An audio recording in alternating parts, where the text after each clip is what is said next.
All right, let's talk some recruiting, Cam, because we're just a few weeks away from National Signing Day on February 1st. Miami currently and consistently, if you look at the major recruiting services, in that top 15 range nationally. From the top, you have Navaughn Donaldson, a four-star guy from Miami Central High School, same high school as Joseph Beerby and, Dalvin Cook and other people.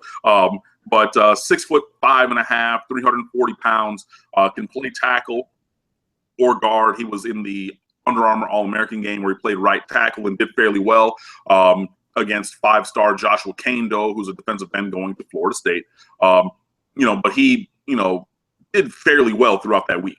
And I think that Donaldson's going to come in. He's going to be an early enrollee here in January, and he's going to play as a freshman. I don't know if he's going to start or be in the rotation offensive line. Might be right tackle, might be guard, but I fully expect him to be on the field. He has too much talent, and we need so much of an upgrade at offensive line that Navaughn Donaldson is going to play. Outside of Donaldson, I already mentioned Perry and Weldon, the two quarterbacks in this class, so I'm not going to go back over them, but those are two guys who are very, very good. Let's see, we have a couple other highlights. We have four-star defensive lineman DeeJay Johnson from Sacramento, also an Under Armour All-American, did well in that game. Last week, you have a three-star D end, Jonathan Garvin, who was very, very underrated, had like 89 tackles, 50-something for loss, and like 22 sacks in 9 games as a senior, including a 7-sack game against a top-tier quarterback prospect in his season opener. So that's a guy who's going to come in, or both of those guys, Johnson and Garvin, who can play day one, even on our defensive line with guys like Joseph Jackson and Chad Thomas and things in front of them.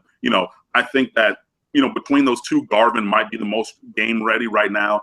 Johnson is, 6'5", 240. Garvin is 6'3.5", 225. So both good sized guys to come in. DeeJay Dallas is a 4-star athlete from South Georgia, Brunswick, Georgia, I should say. He can play offense or defense. You might see him moonlight doing both of those things, but he's a dynamic player. He's the vocal ambassador for this class, openly recruiting other players, openly repping the 305, from far away, but he's 305 to my city, so he's all about the U. He has been for a while.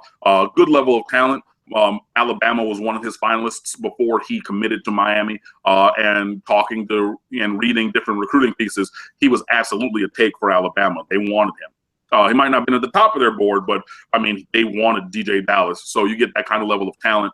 And then Trajan Bandy is a 4-star cornerback from Miami Columbus High School, and he's a kid that is going to be Miami Hurricanes' favorite recruits, him and DeeJay Dallas. Trajan Bandy is undersized, 5'9", stockily built at like 180, 190 pounds, but plays pass defense really well, supports the run really well. Has always been about Miami. He wanted an offer for the longest time, but the previous staff would not offer him because of size concerns. But when you watch the highlight tape, this kid could play, and he's all about the U. He's close friends with the family of the late Sean Taylor. He owns Sean Taylor's game-worn Fiesta Bowl jersey and that rainbow orange visor, like the one from the Florida State game. The visor I'm talking about. I know. Trajan Bandy owns that visor because the Taylor family gave it to him. So like he has all these kind of things, and he has the game to play here from day one. And I fully expect him, like we spoke about previously in a video, guys coming in and playing right away in the defensive backfield. I think DeeJay Dallas and Trajan Bandy are two of those guys who can do that. But with 22 guys already in this class, 4 offensive linemen, 5 defensive backs, 2 quarterbacks, 3 of some other position, 3 linebackers. There we go. There's a lot of guys already coming in this class. So we just need to add a couple more to round that out and get more talent on this team. Now, see, what stands out to me, Cam, based on what you just said, was we hear about high school statistics, and sometimes they're outrageous because obviously these are guys at the cream of the crop heading to somewhere like Miami, and maybe a kid ran for 3,000 yards. But defensively, I know you're just rounding off slightly, but 89 total tackles and 50 tackles for loss. He's basically living in the opponent's backfield. Yeah, and I think I undershot the tackles for loss, to be honest. So yeah, with 89 tackles and in the 50s of tackles for loss, yeah, Jonathan Garvin was pretty much unblockable for Lake Worth High School. So you have that. DeeJay Johnson, his team struggled against the top tier teams from Sacramento. But if you look at, because Luther Burbank, the team that he played for, was not a top end team over there. But, even in those games, he still had, 7 tackles, 3 for loss, and 2 sacks, even if they got blown out. So, there's a lot of talent on the defensive side of the ball in this class. I think that over half of our commits right now are on the defensive side. So, yeah, between those guys, and I mentioned Jonathan Ford in passing. He's a defensive tackle in the mold of a RJ McIntosh, who's a starter here right now, 6'5", about 275, 280, but can move. Got 3 linebackers who are coming in, 5 defensive backs. You got a lot of talent there, especially on the defensive side of the ball. So, yeah, I'm excited, especially in this scheme and the guys up front getting to work with Craig Kulagowski, for my money, the best defensive line coach in America, who you saw coach up Chad Thomas, coach up my man Joe Jackson, RJ McIntosh, Trent Harris, Kendrick Norton, all these guys up front. Now you're going to add a Garvin and a Johnson and a Ford to that cadre. Let's do business. And I also know, Cam, that obviously this being near and dear to your heart, that these guys, once they put their name on the dotted line, as long as they play on through, they're part of the family.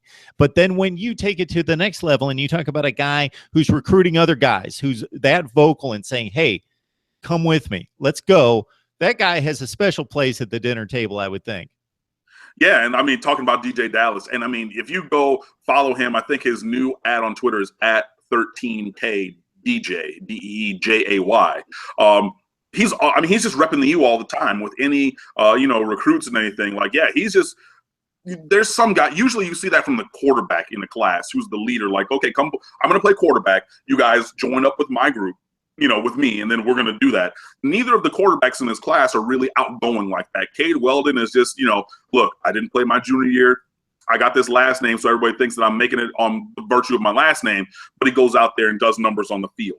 N'Kosi Perry is just kind of a quiet kid in that he's not boisterous. He doesn't have my kind of personality where I'm just like, loud and out there, extroverted like that. And that's fine. And I met him at the Russell Athletic Bowl because he was there watching the game. So at halftime when I went out, I was like, oh, I literally turned a corner and I almost physically ran into him. Said, oh, hey, what's up? Cam Underwood, State of the U. Nice to meet you. Dap you up. Cool. Boom. Kept it moving. But neither of those guys, Weldon or Perry, have, this effervescence and anything. But DeeJay Dallas has it, and he has made no bones about it. Like, he committed to the U. He said, I'm not taking any visits. He's going to be an early enrollee. Earlier this evening, I saw that he got his official acceptance into the University of Miami, and he'll be on campus next week moving in.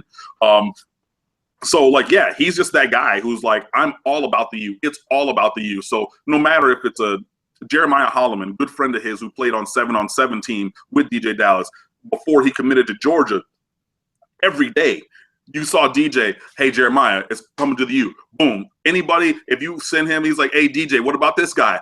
On it. Boom. Hunter Eccles from Los Angeles Cathedral High School, committed to USC, but probably going to take a visit to Miami. Who's been recruiting him? DeeJay Dallas. Insert player here. Who's been recruiting him? DeeJay Dallas. You look on that man's timeline, it's Miami, everything. I love that kid.